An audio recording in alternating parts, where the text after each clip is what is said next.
Abílio, bem-vindo. Bom dia a todos. É uma alegria estar aqui com vocês. Sou um admirador profundo da Endeavor, do trabalho que eles fazem. Gosto muito de falar para jovens, gosto muito de falar para jovens empreendedores. O futuro está com vocês. Tudo aquilo que for acontecer no mundo para frente está com vocês. E espero poder contribuir alguma coisa nesse propósito que eu acho maior que vocês têm aqui, que é o de aprender, de ouvir coisas diferentes, ouvir novas ideias.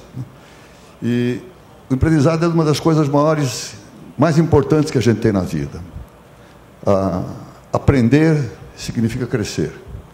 A pessoa que busca aprender está em constante crescimento. Está sempre absorvendo coisas novas, está sempre acrescentando alguma coisa para si próprio. E quero desejar a vocês uma boa jornada aqui nesse evento global da Endeavor e que vocês saiam daqui sabendo mais que quando entraram e maiores daquilo que são, tendo tido um crescimento com aquilo que vocês estão agregando. Vamos lá. Vamos lá. Abílio, vamos começar falando um pouquinho da sua trajetória e da trajetória do Grupo Pão de Açúcar. Quando e como que você percebeu que dava para construir um gigante de varejo como o Grupo Pão de Açúcar? Será que fica muito feio se eu sentar aqui? Não, só se eu sentar também. Tudo bem? Posso? Olha, esse tipo de coisa a gente não percebe que vai acontecer. Muito rapidamente, eu estudei administração de empresas na Fundação Getúlio Vargas, fui da segunda turma da GV, peguei os professores todos americanos ainda. Na minha cabeça, a minha vontade era estudar economia, sempre foi a minha paixão, ainda até hoje. Sou um apaixonado por economia.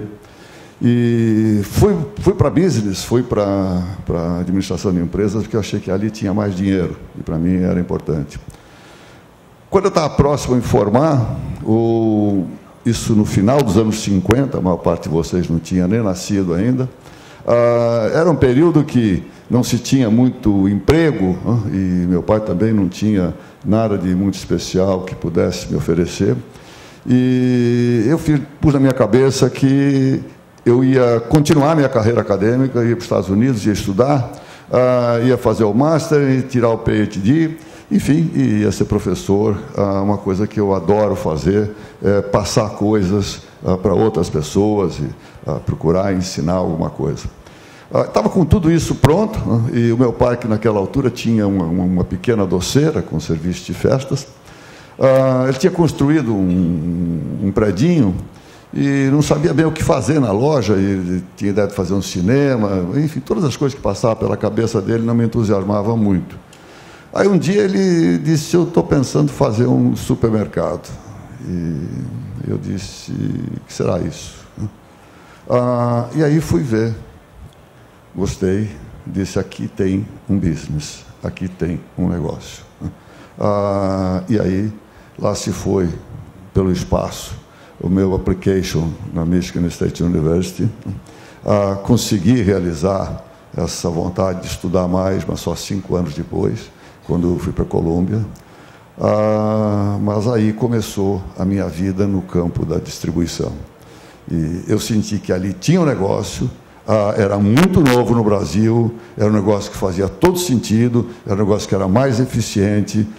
E o que eu aprendi rapidamente nos meus estudos, que eu sempre estudei e continuo estudando até hoje, esse ramo da distribuição, é que esse negócio é um negócio de grande volume.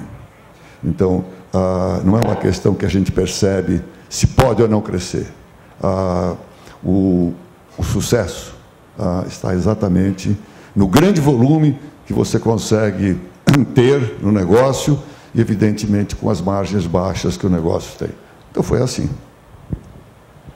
Abílio, da onde veio a vontade de não parar de crescer?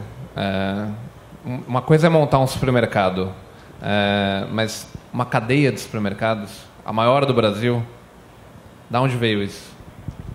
Olha, tem algumas coisas que eu falo que às vezes as pessoas pensam que é marketing pessoal, né?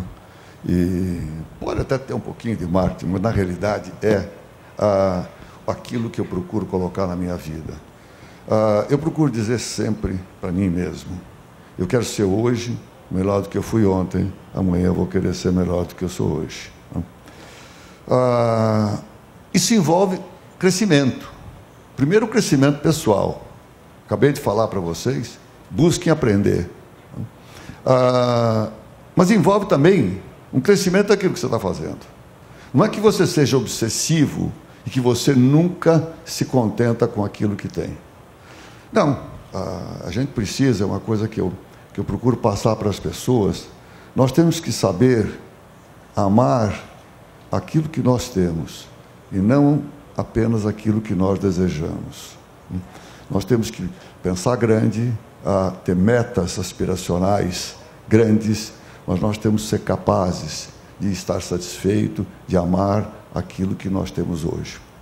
Mas então essa ideia de crescer, crescer, crescer, é uma ideia que me acompanha até hoje. É uma ideia que, se eu continuo nessa altura da vida, acreditando que eu vou poder ser melhor amanhã do que eu sou hoje, e hoje que eu fui ser melhor do que eu fui ontem, isso envolve sempre crescimento. Crescimento em todas as coisas que a gente faz. É claro que em alguns pontos você encontra sempre algumas dificuldades, né?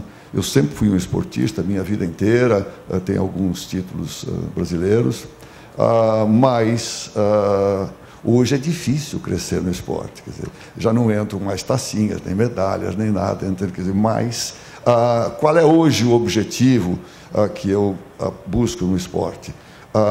Longevidade com qualidade de vida. Longevidade que nos dá a medicina, tudo aquilo, os avanços da ciência, com aquilo que nós podemos fazer para ajudar a nós mesmos a enfrentar, não a velhice, porque velhice é uma coisa que a gente tem dificuldade de conviver com ela, mas dizer, enfrentar todos os tempos da nossa vida com alegria, com satisfação, com contentamento, sempre acreditando que o melhor está pela frente, não que o melhor já passou, sempre acreditando, olha, o melhor vem vindo. Mas como? Você tem tanta idade, não sei o quê, quando eu estava com o melhor está pela frente, os teus tempos de jovem, não sei o quê, o melhor está pela frente.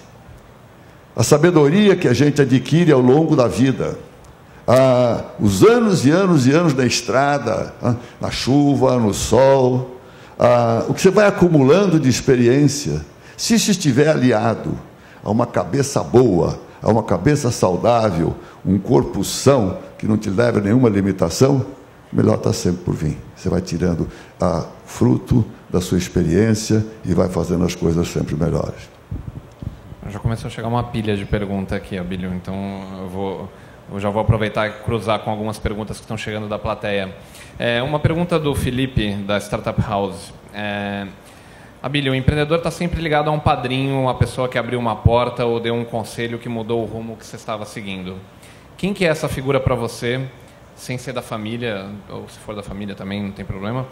E se você tem alguém hoje que é uma referência para você no mercado?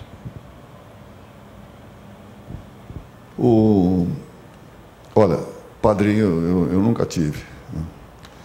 Eu venho de uma família modesta. Eu tinha um pai que morreu vai fazer 5 anos agora, em 2008, que eu adorava, que era uma pessoa muito simples, não tinha estudado, ele nasceu numa aldeia em Portugal, e o que ele aprendeu foi uma senhora que generosamente lhe ensinou algumas coisas, e tudo que ele aprendeu e conseguiu conquistar foi pela vida. Veio para cá, foi trabalhar numa padaria, né? E mas foi um tremendo companheiro, sinto muitas saudades dele, né? E daquele ombro a ombro que ele fazia, sempre acreditando em mim. Eu nunca tive padrinho, né? Não tenho ídolos, né? Tem pessoas que eu admiro, né?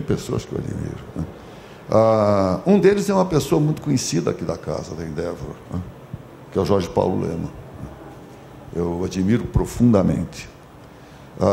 Não é porque ele compra empresas assim, uma atrás da outra, coisa e tal, mas por aquilo que ele tem de bondade, de comprometimento com a sociedade, de comprometimento com isto aqui, com o empreendedorismo, com as causas sociais, né?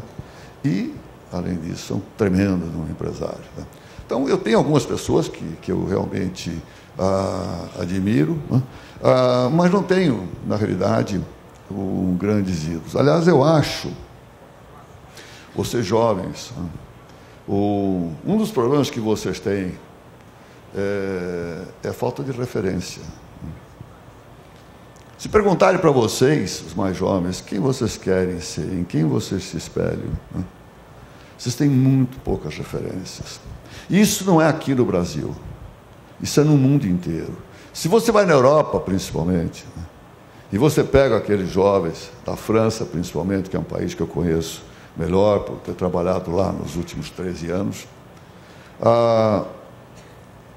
as pessoas se espelham em quem?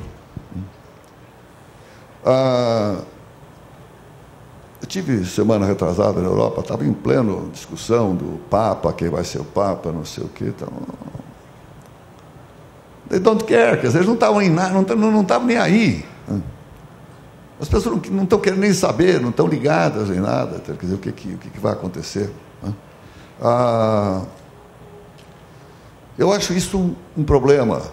E longe de mim querer ser uma referência, mas tudo aquilo que eu puder passar para os jovens, que eu tenha convicção, que seja alguma coisa que possa lhe ajudar a eles, eu vou sempre procurar fazer. Uma das coisas mais importantes que eu tenho feito na minha vida ultimamente é que eu realizei uma grande aspiração há uns anos atrás. Eu tenho um curso na Fundação Getúlio Vargas, em São Paulo, na Escola de Administração de Empresas, no modelo dos PECs, do Programa de Educação Continuada, um curso para pós-graduação, que é um curso de liderança. Então, se liderança 360 graus, é liderança e gestão. Nós precisamos de líderes. Nós precisamos de pessoas que se tornem referência. Nós precisamos de pessoas que sejam admiradas. E admiradas pelo bem, pelas coisas que fazem de bem, até por si mesmo, mas também pela coletividade, pela sociedade, que tenham realce nos esportes, na atividade profissional, como empreendedores. Nós somos de líderes. Se eu puder ainda continuar com esse meu curso, eu espero que, né, nessa altura da vida, eu tenho que acreditar que eu sou eterno, né? Porque se eu ficar pensando que eu não sou, eu estou ferrado, né? Eu tenho uma mulher de 40 anos, uma filhinha de 6 e um de 3, eu só posso acreditar que eu sou eterno. E malhar, entende? Quer dizer, para estar sempre fit, entende? Para não envergonhar meus filhos, para poder buscar na escola, e que ninguém fale para ele, olha, aquele velhinho lá é o pai da Rafaela, do Miguel, e coisa e tal. Então, essa é a vida, entende? Mas se eu puder, vai ser realmente uma grande realização, se eu puder levar esse curso para frente. Estou muito feliz. Nos últimos semestres abrimos sempre 2 turmas, né? Se eu puder ajudar as pessoas a pensarem um pouco a responsabilidade dos líderes, né? Para que as pessoas sejam aquilo que se chama em inglês o walk the talk, que a pessoa, aquilo que ela fala é aquilo que ela faz, entende? Que as pessoas possam se mirar neles, entende? Realmente é uma coisa muito importante. Se vocês pensarem bem, perguntem a si próprios honestamente: quem é a minha referência? Quem é a pessoa que eu realmente admiro e admiro muito? Podem vir a ser vocês, se já que já não são. Mas isso tem um pequeno custo. Procurem aprender. A chave está na aprendizagem. A chave está na busca de mais conhecimento. A chave está no entendimento das pessoas.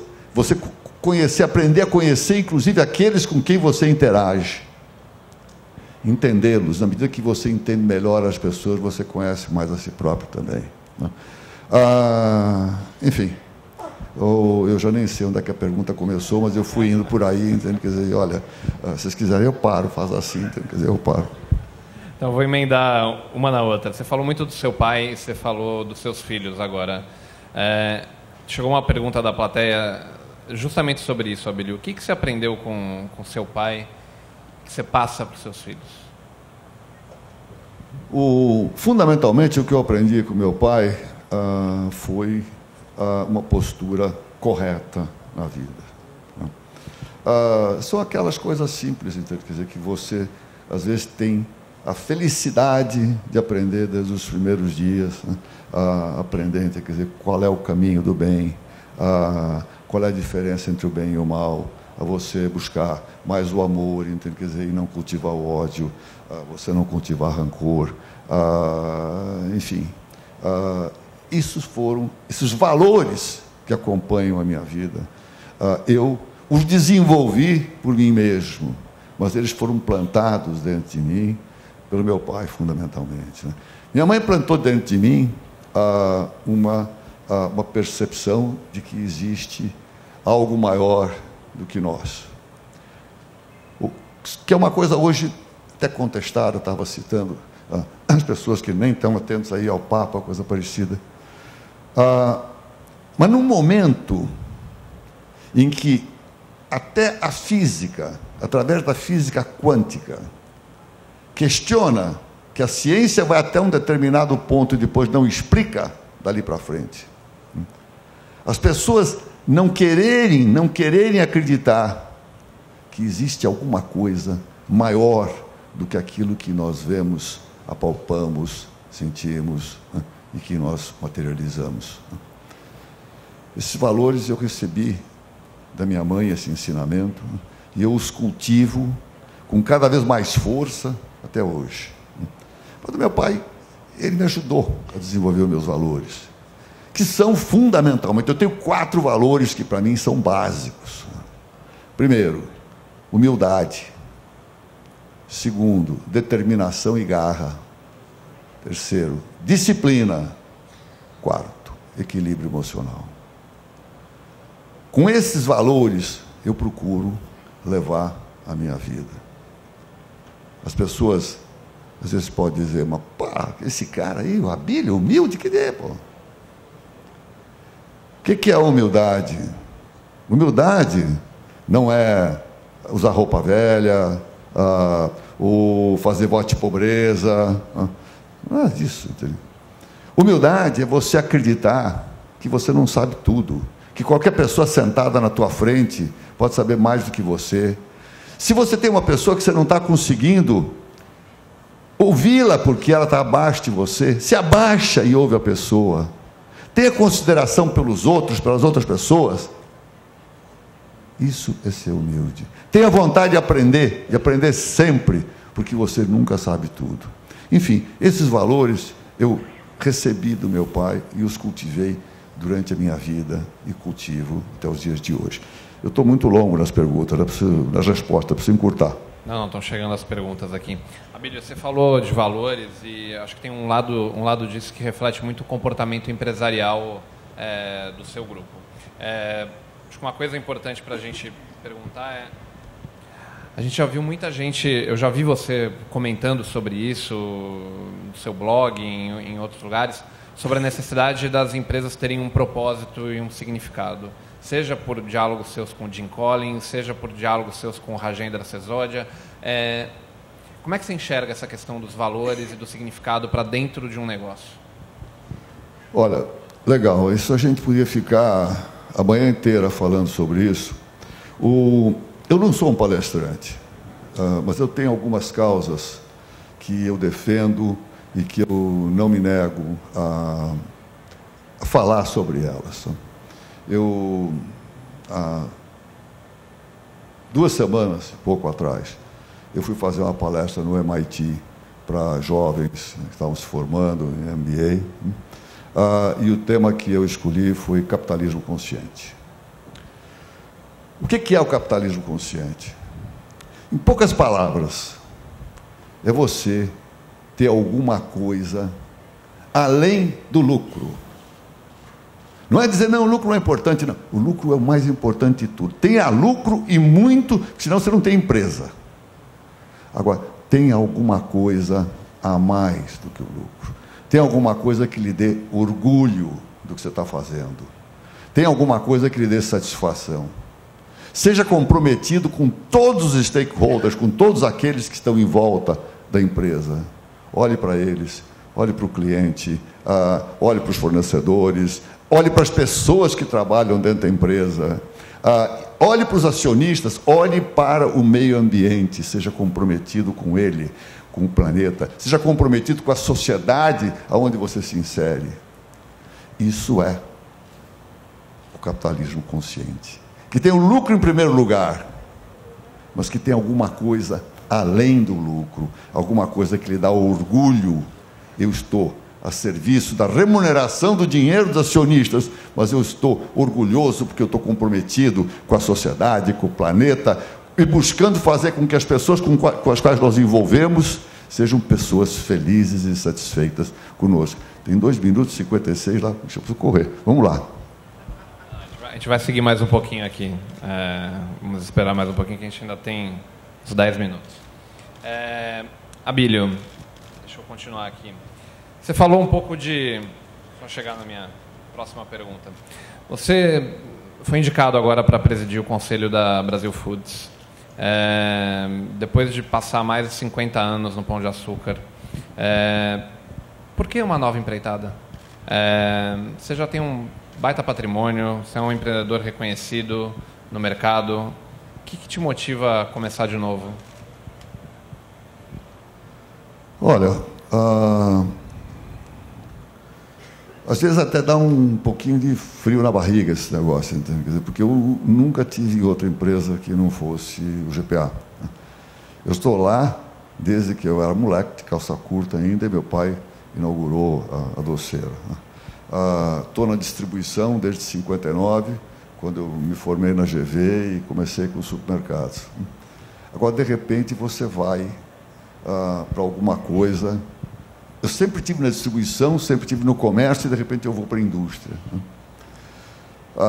Dá realmente um certo arrepio. É como se eu tivesse a vida inteira jogando squash, que aliás é o que eu jogo hoje, e me preparando para ir disputar o campeonato mundial master de squash acima, sei lá, de 75 anos.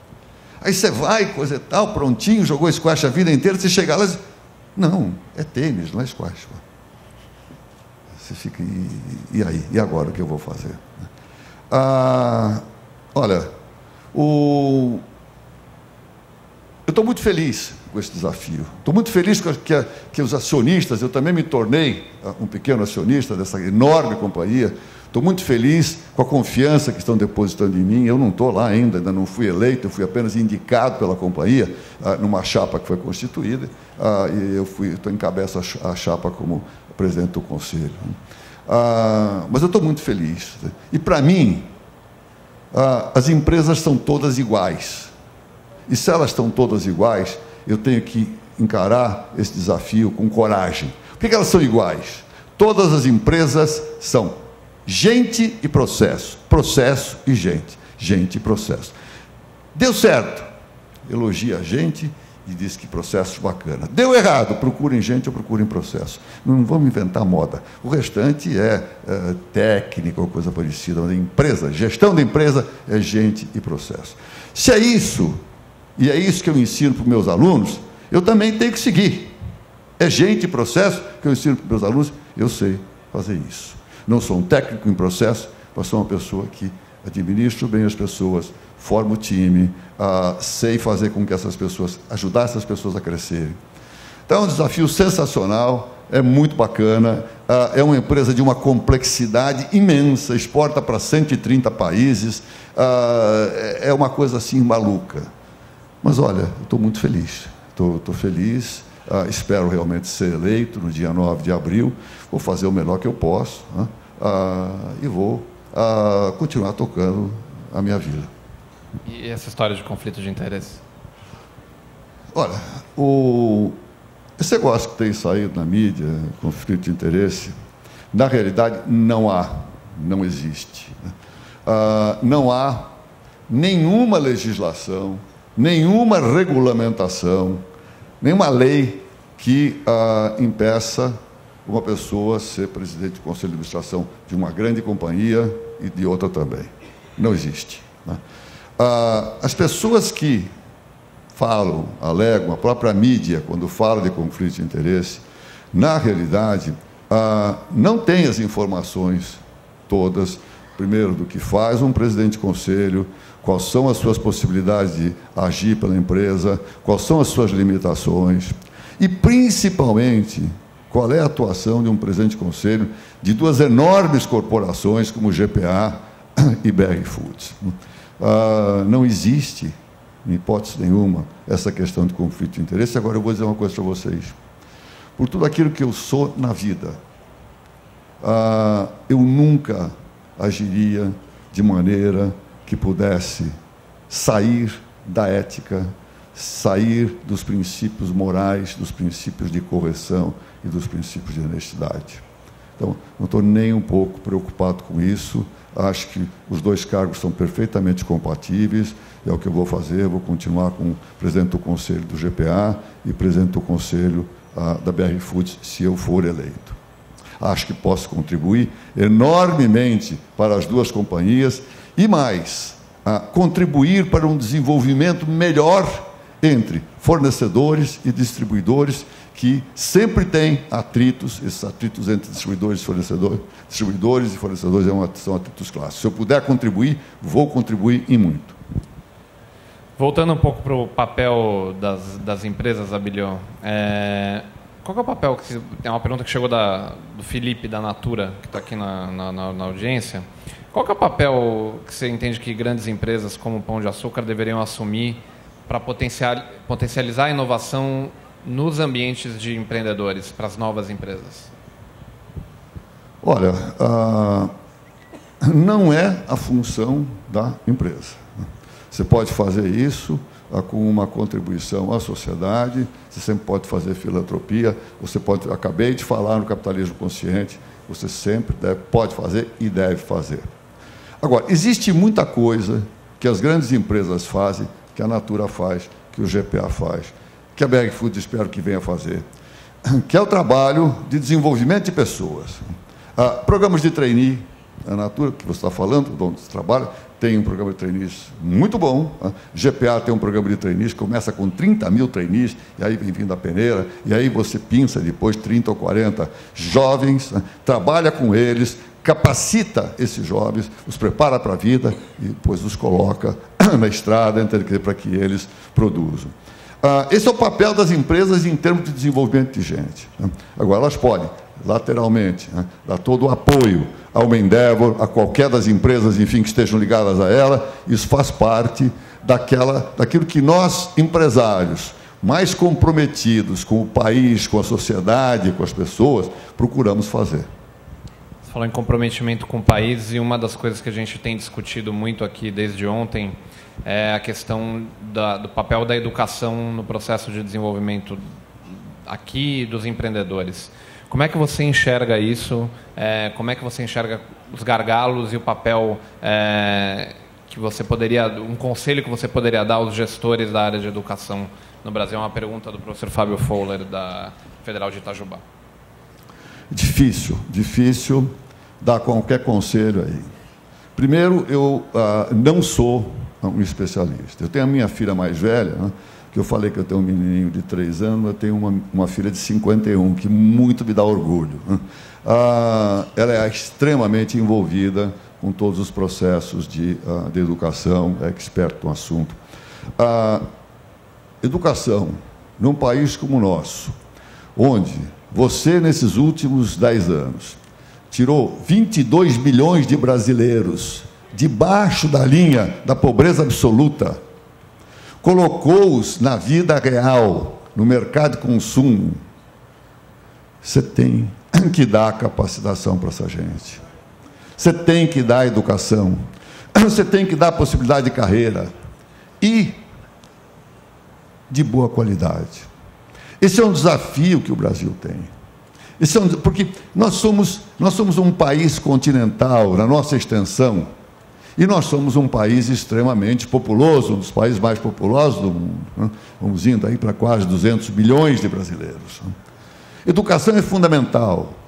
Nós precisamos, cada vez mais o Brasil precisa se preocupar com isso, e nós, da sociedade em geral, empresários, vocês, a Endeavor, devemos sempre clamar por isso, dar cada vez mais educação de boa qualidade para os brasileiros. Abílio, a gente está caminhando para o fim, eu tenho mais 2 perguntas para você. A primeira é do João Henrique, não identificou a empresa dele, mas se você concorda com a frase que o bom empreendedor é um eterno insatisfeito.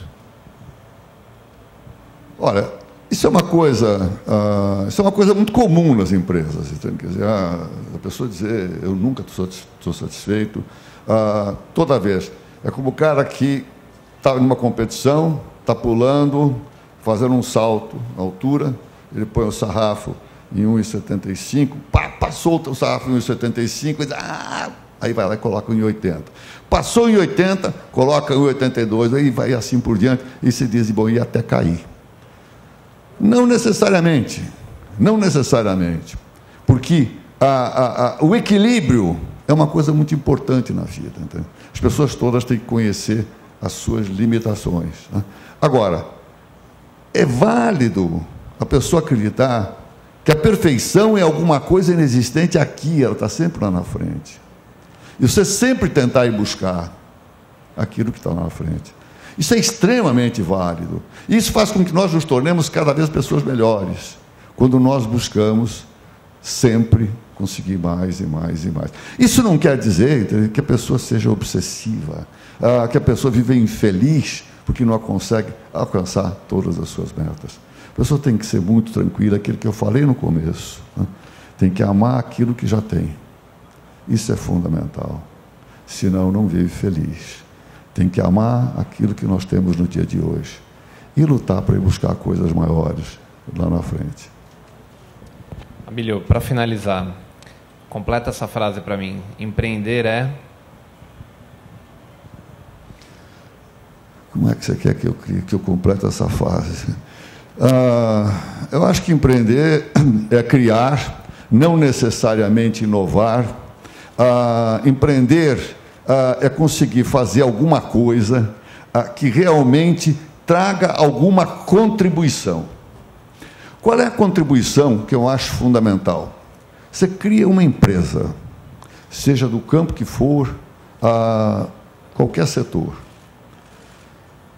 Você olha, puxa, mas já tem tanta gente aqui, não vou entrar. Ou então, puxa, não tem ninguém fazendo isso que eu me proponho a fazer na minha empresa. Desconfia, porque só eu vou fazer. Mas se você vai entrar com uma empresa num campo que é razoavelmente competitivo, você tem que perguntar: quais serão os meus diferenciais na minha empresa? Eu vou ser uma empresa apenas igual a todas as outras, ou eu vou ter um diferencial? O grande sucesso do GPA é que o GPA tem uma cara. O GPA tem um rosto. O slogan do GPA, Pão de Açúcar, lugar de gente feliz, é marketing, mas não é só marketing. Nós perseguimos isso. Nós fazemos lá na companhia, agora as coisas estão mudando um pouco, mas nós fazíamos na companhia durante anos e anos e anos uma reunião que nós chamamos de reunião plenária, todas as segundas-feiras de manhã, às 7h30 da manhã, do auditório da companhia, 400 e poucas pessoas sentadas lá. E uma das coisas que eu não canso de falar: se puder escolher uma coisa só na vida, escolha ser feliz. E ajeita todo o resto em direção a essa meta que você colocou na frente. Eu quero ser feliz. E vai ajeitando as coisas. Nós perseguíamos isso sempre no Pão de Açúcar. Né? Isto é uma coisa que vocês... O que é empreender? Né? Empreender é criar, Empreender é fazer alguma coisa que venha contribuir para a sociedade, para o meio ambiente, alguma coisa, entende, que agregue alguma coisa a mais naquilo que já se tem. Agora, coloquem nesse empreendedorismo, coloquem essa meta, busquem como empreendedores serem felizes. Levem o resto todo, ajeitem para vocês não perderem esse rumo. Busquem sempre a felicidade. Abílio, muito obrigado.